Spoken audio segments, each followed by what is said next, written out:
Welcome, everybody, to the March Madness Preview Show on the Girly True Sports Network. I'm your host, Mike Goodpaster, and we have made it to the Final Four as we have an SEC matchup between the Florida Gators and the Auburn Tigers. The Florida Gators are favored by 2.5 points. Florida won the first matchup between these two teams 90-81. They only had one matchup. One was the regular season champion, the other one was the conference tournament champion. And why did Florida do so well? Or what did they do so well in that first win over Auburn? It held down the Tigers' perimeter shooting. And the Tigers never got comfortable.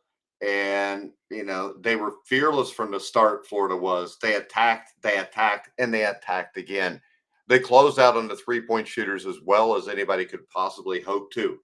The Gators also offensively put up 48 points in the first half. It just kind of held serve from there. Now, they may not get as hot this time around, probably won't, but there won't be any intimidation factor like there might have been if there was someone else dealing with the Tigers for the first time. When you look at Auburn, they look like a football team. The dudes are big. So is Florida, though. It's the thing about these SEC teams. Really, it's the thing about all four teams in this Final Four. Just physically, these guys are big. Now, Florida has the exact right mix to pull this off, though. It has the size to score inside and outside. It has a superstar of Walter Clayton Jr. who can put the team on his back. And it should take advantage of the open looks better than Michigan State was able to. The Spartans aren't a great three-point shooting team, and Auburn struggled to beat them. I mean, it was usually right around a 10-point lead. It ended up being 70-64. The game did not feel that close, though. Why could Auburn win?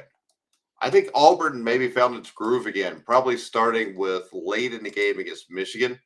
The Wolverines had the lead late, and then, Auburn got on track. And when Auburn's playing well, Auburn is a tough team to beat. Kind of found their groove again. And this is a team that, when they find their groove, is extremely hard to beat. They're big, physical, they can shoot the ball. But it was a bad day back in February in the first meeting. All right, against the Gator team that pitched a nearly perfect first half. That's not likely to happen again, though. I mean, it was kind of like Alabama when they hit 20 some three pointers against BYU.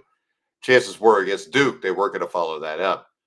Now, the stud for Auburn, Broome, went 18-10.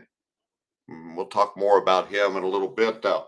Now, Dylan Cardwell came up with 12 rebounds, and they should be far more physical this time around as a team.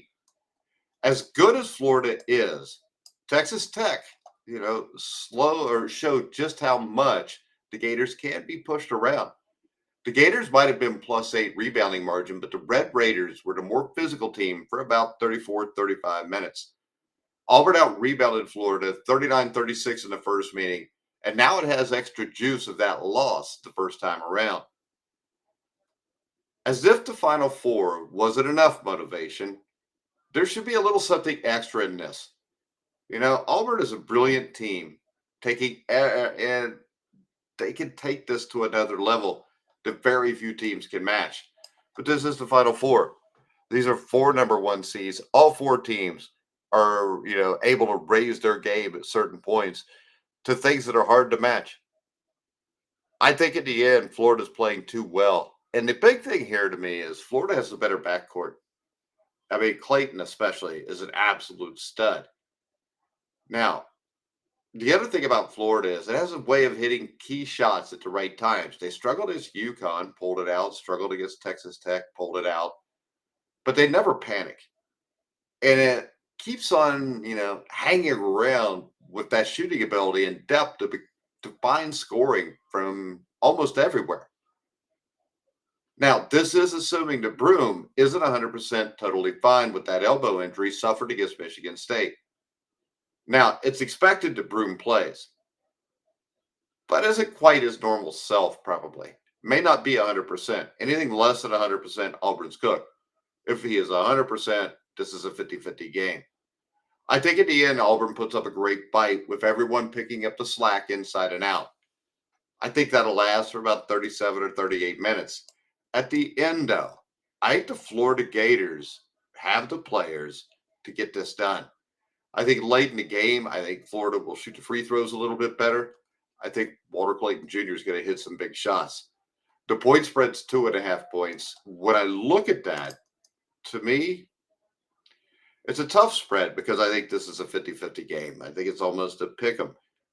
But that 2.5 points, I think, is because number one, you've got Broom a little dinged up. And on top of that, not many teams can have the best player on the floor when they play Auburn. But I think Walter Clayton Jr. will be that. I think he will show that. I think Walter Clayton Jr. goes off huge in this game. And the Florida Gators pull away a little bit in the last 5 minutes. I think this game goes to Florida. I think Florida wins this game 85-79 and will advance to the NCAA championship game to take on the winner of the late game, the Duke Blue Devils and the Houston Rockets. All right, guys, if you want to bet the game, go to BetMGM, our top-rated sportsbook for betting on college basketball. Make sure you hit the like, subscribe, and bell notification on YouTube. And go to X and follow me at Grueling Truth. All right, guys, for now, I'm Mike Goodpaster. You've been watching and listening to The Grueling Truth, where the legends speak.